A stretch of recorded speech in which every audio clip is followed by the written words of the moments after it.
RTV app వార్తల్ని క్షణాల్లో చదివే అవకాశం ఉంటుంది. ఒక న్యూస్ పేపర్, ఒక టెలివిజన్ ఛానల్ మీ చేతుల్లో ఎప్పుడూ ఉంటాయి. ఈరోజు మనకు పోయిన నెల 22వ తారీఖు మార్నింగ్ అనంతపూర్ అవుట్స్కట్స్లో శ్రీనగర్ కాలనీ ఏరియాలో ఉన్నటువంటి రాజహంస విల్లాస్లో జరిగిన గ్రేవ్ హౌస్ బ్రేక్ సంబంధించి దాదాపు ఆ రోజు 2 కోట్ల వరకు ప్రాపర్టీ వాళ్ళది హౌస్ బ్రేక్ చేసి ఒక హౌస్లోనే కాకుండా దాని పక్కన ఇంకొక హౌస్ కూడా బ్రేక్ చేసి అక్కడ కూడా కొంత ప్రాపర్టీ అండ్ ఇంకొక హౌస్ అటెంప్ట్ చేయడం కూడా జరిగింది. టోటల్ 3 హౌసెస్లో ఆ రోజు మధ్యప్రదేశ్కి సంబంధించిన ధార్ జిల్లాలో ఉన్నటువంటి తాండా పోలీస్ స్టేషన్ పరిధిలో ఉన్న ఒక ధార్ జిల్లా గ్యాంగ్ అనేమి ఇన్ఫేమస్ అయి ఉన్నారు. సో ఆ గ్యాంగ్ని మనము బస్ చేయడం జరిగింది. సో వాళ్ళ వద్ద నుంచి almost 90 lakhs worth, almost 1 crore worth property మనము సీజ్ చేయడం జరిగింది. దాంట్లో 19,35,000 క్యాష్ అండ్ ఒక 3 2-wheelers కూడా వాళ్ళ పొసెషన్ నుంచి మనము సీజ్ చేయడం జరిగింది. And 2 mobile phones and other instruments వాళ్ళు ఏమేమి హౌస్ బ్రేకింగ్ పర్పస్కి వాడుతారు ఆ ఇన్స్ట్రుమెంట్స్ కూడా మనం బ్రేక్ చేయడం జరిగింది. ఒకసారి వీళ్ళ ఎంఓ చూసినట్టయితే వీళ్ళు ఓన్లీ అవుట్స్కట్స్లో ఉన్నటువంటి విల్లాస్, పాష్ లొకాలిటీస్ మాత్రమే చూస్ చేసుకుంటారు. అక్కడ లాక్డ్ హౌసెస్ మాత్రమే చూసుకొని బయట నుంచి ఏ హౌస్ తాళం వేసి ఉంటే హౌస్ని బ్రేక్ చేసి దాంట్లో దొరికేటటువంటి ప్రాపర్టీని వీళ్ళు తీసుకెళ్ళడం జరుగుతుంది. ఈ గ్యాంగ్లో మనకు యాజ్ ఆన్ టుడే 3 అరెస్ట్ చేయడం జరిగింది. ఇది కాకుండా 2 అబ్స్కాండింగ్ ఉన్నారు. సో 2 రిసీవర్స్ కూడా అబ్స్కాండింగ్ ఉన్నారు. సో ఈ 3లో 2 యాక్చువల్గా దొంగతనంలో పార్టిసిపేట్ చేసిన వాళ్ళు, ఇంకొకరు ఆ ప్రాపర్టీ రిసీవ్ చేసుకున్న వాళ్ళు.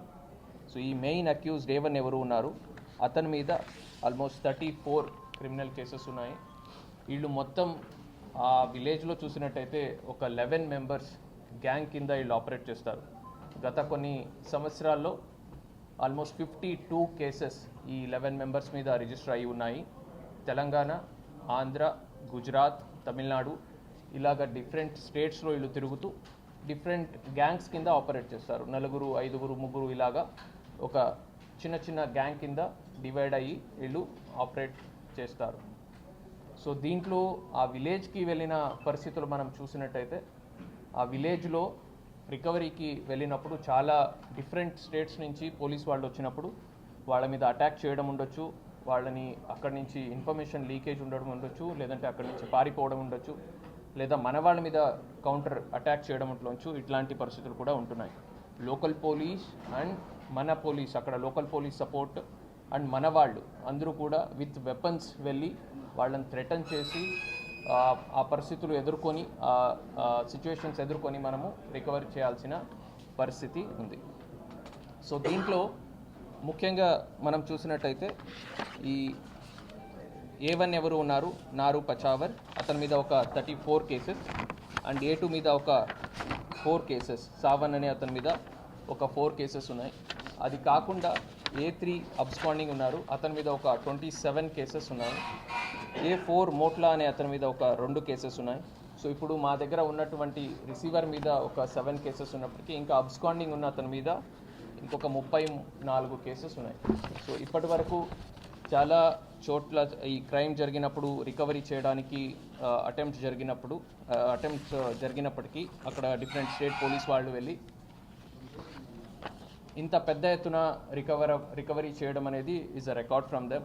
సో ఫార్ ఇంత పెద్ద ఎత్తున ఈ గ్యాంగ్ నుంచి ఎప్పుడు కూడా రికవరీ అనేది జరగలేదు. నార్త్లో వాళ్ళు పెద్ద ఎత్తున పెళ్ళి కానీ ఇట్లా ఇప్పుడు దారిలో 2-3 టైప్స్ ఆఫ్ గ్యాంగ్స్ ఉన్నాయి. ఒక gang they only concentrate on weddings ఎక్కడెక్కడ జరుగుతాయి అక్కడ చిన్నపిల్లలు, పెద్దవాళ్ళు అందరూ కూడా దేవేర్ పెళ్ళి వాళ్ళలాగానే తయారై వెళ్ళి దాంట్లో నుంచి బ్యాగ్ లిఫ్టింగ్ కానీ అటెన్షన్ డైవర్షన్ కానీ ఇట్లా అది చేస్తారు. సో ముఖ్యంగా చూసినట్టయితే ఈ గోల్డ్ సంబంధించి సౌత్లో అంత గోల్డ్ మీద ఉన్న ప్రేమ అది మీకు నార్త్లో కనపడదు. సో ఇంత ప్రిజర్వేషన్ కూడా పెళ్ళిళ్ళకి సంబంధించి ఇప్పుడు ఈ కేసులో దొరికినంత గోల్డ్ మేబీ వాళ్ళు 10-15 కేసుల్లో కొడితే కానీ వాళ్ళకి రాదు. So that's the reason why they focus more on south Indian states. And ఇప్పుడు ఈ కేసులో చూసినట్టయితే వాళ్ళకి యాజ్ సచ్ ఇదే ఏరియా చేయాలని ఉండదు, కానీ వాళ్ళు అక్కడి నుంచి ట్రైన్ ఎక్కి సేలంకి వస్తారు. సేలం నుంచి మళ్ళీ ధర్మపురి మీదుగా అక్కడ ఒక 2 బైక్స్ దొంగతనం చేసుకొని అక్కడి నుంచి మళ్ళీ పెనుకొండలో ఒక బైక్ చెడిపోతే అక్కడ ఇంకొక బైక్ దొంగతనం చేసుకొని ఇక్కడికి వచ్చి ఆ బైక్స్తో దొంగతనం చేసి మళ్ళీ వాళ్ళు హైదరాబాద్కి వెళ్ళడం జరుగుతుంది ఆ బైక్స్లో. రొటీన్గా లోకల్ ఉన్న ఏదో ఆటో వాడికి డబ్బులు ఇచ్చేసో లేదంటే వాళ్ళు వచ్చిన 2 వీలర్స్లోనే రొటీన్గా తిరుగుతారు డే టైంలో. తిరిగి మళ్ళీ నైట్ టైం వాళ్ళు ప్లాన్ చేసుకుంటారు. అలాగా ఏం లేదు, బట్ అవుట్స్కర్ట్స్లో ఉన్న విల్లాస్, హైవే పక్కన అనేది నెసెసిటీగా లేదు కానీ బట్ అవుట్స్కర్ట్స్లో ఉన్నటువంటి పాష్ లొకాలిటీసే వీళ్ళ టార్గెట్ ఎప్పుడు కూడా, విల్లాస్ అండ్ లేఅవుట్స్. వీళ్ళకి ఇంకోటి ఏంటంటే ఒక ఇంట్రెస్టింగ్ ఫ్యాక్ట్ ఏంటంటే దే డోంట్ వెయ్. ఇప్పుడు గోల్డ్ ఇదంతా తీసుకెళ్ళిన తర్వాత మీరు చూస్తుంటే చాలా వరకు అవన్నీ కూడా బ్రేక్ అయ్యి ఉన్నాయి, కట్ అయ్యి ఉన్నాయి. వాళ్ళు ఏం చేస్తారు, ఇలాగ చేసేసి ఇంత చూసి పాతకాలంలో మెజర్ చేసేవాళ్ళు కదా అలాగా. సో అప్రాక్సిమేట్ ఇంత అంటే ఒక 10 లక్షలు 20 లక్షలు అలాగా లెక్క వేస్తారు. అవగాహన లేదు, డైమండ్ అంటే వాళ్ళకి తెలియదు. సో డైమండ్ గురించి పెద్దగా వాళ్ళు వాల్యూ చేయరు. Alternative source of income. So అంతే. సో చిన్న వయసులోనే పెళ్లి చేసుకుంటున్నారు, చిన్న వయసులోనే 5-6 పిల్లలు ఉన్నారు ఒక్కొక్కరికి. So as alternative source of income కింద దీన్ని చేయడం జరుగుతుంది. ఈ గ్యాంగ్ చూసినట్టయితే they come out during Holi and Diwali. హోలీకి మరియు దివాళీకి 1-2 నెలల ముందు వాళ్ళు వచ్చి బయట అంతా తిరిగి అఫెన్స్ చేసి ఎంతో కొంత ప్రాపర్టీ దొరికింది తీసుకెళ్ళి పండగ చేసుకుంటారు.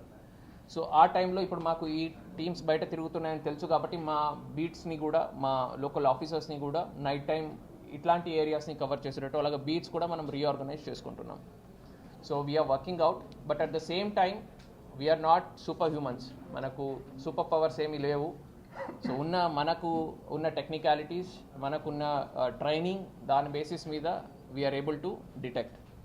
సో పబ్లిక్ నుంచి కూడా ఈక్వల్గా కోఆపరేషన్, ఈక్వల్గా సపోర్ట్ వచ్చినట్టయితే మనం ఒక క్రైమ్ ఫ్రీ సొసైటీ వైపు వెళ్ళడానికి సాధ్యమవుతుంది. మరిన్ని వీడియోస్ కోసం ఛానల్ ని సబ్స్క్రైబ్ చేయండి. లేటెస్ట్ అప్డేట్స్ కోసం వాట్సాప్ ఛానల్ ని ఫాలో అవ్వండి. ఆ లింక్ డిస్క్రిప్షన్ లో ఉంది.